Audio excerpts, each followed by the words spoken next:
Hi guys, it's Panel Hop here again, and I'm back with a quick video to talk about a Spider-Man character that is on a lot of people's minds thanks to the end of Sony and Marvel's Spider-Man 2 game that came out this year, Silk.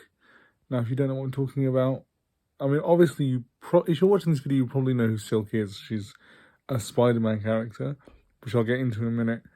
But if you don't know what I'm talking about in terms of the video game, if you wait until the very end of the credits, minus spoilers, she appears in the final cutscene as a friend of Miles' mother, or the daughter of a friend of Miles' mother, I should say. And obviously, it's a sequel hook for the eventual, inevitable Sony Spider-Man 3. And it's really exciting because Silk, is a really interesting ancillary Spider-Man character. If you don't know her origin, there's lots of videos about her, but the short version is she was the other person bit by the same radioactive spider as Peter, and she was the only reason we haven't seen her in Spider-Man comics so far because, well, in real world because she's a new character, and in the fiction because she was hiding from these silly spider blood-loving multi-dimensional vampires, which is a whole thing, which is really silly, and I don't have time to get into, but she's a cool part of it. And it got me thinking about Sony's Spider-Man adjacent cinematic universe that they keep trying and failing to make. You know, we've got Morbius, that was terrible. We've got Craven coming out. It was meant to come out. It was meant to be out already. It's now coming out this time next year. And then we've got Madam Web, which I've already done a video on, which looks misguided, is the nice way to put it. It looks very misguided. And it got me thinking about Silk and why Sony aren't using her more. Now, when I talked about the Madam Web movie, I talked about how they should be working on a live-action Miles Morales, and I thoroughly believe that.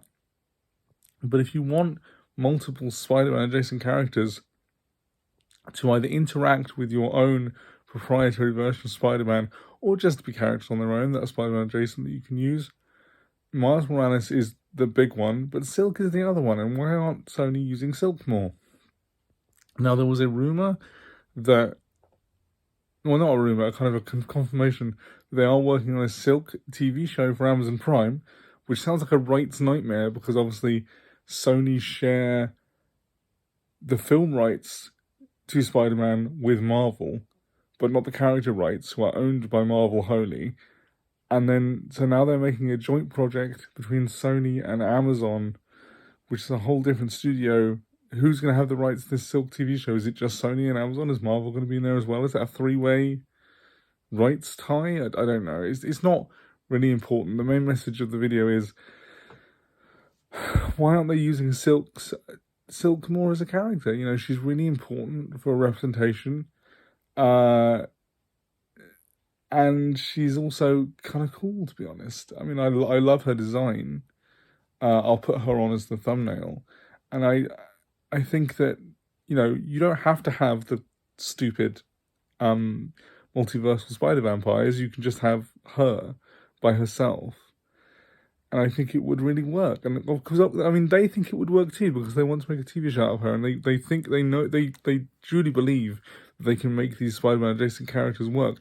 They're just using the wrong ones. So Sony, I know you're not watching this. No one watches these videos. But if someone comes across this, use Silk as a jumping off point for your movie. Put her in Craven as a foil for Craven or something. I mean, these movies, the movies that you're currently making where villains are the heroes, won't work because eventually you're either going to have to invent a bigger villain for them to fight or a spider person for them to fight, but then you'll make the spider person the villain, which is not what they are. Instead of doing that, make the Silk movie, make the Silk TV show for yourselves and make a live-action Miles Morales movie.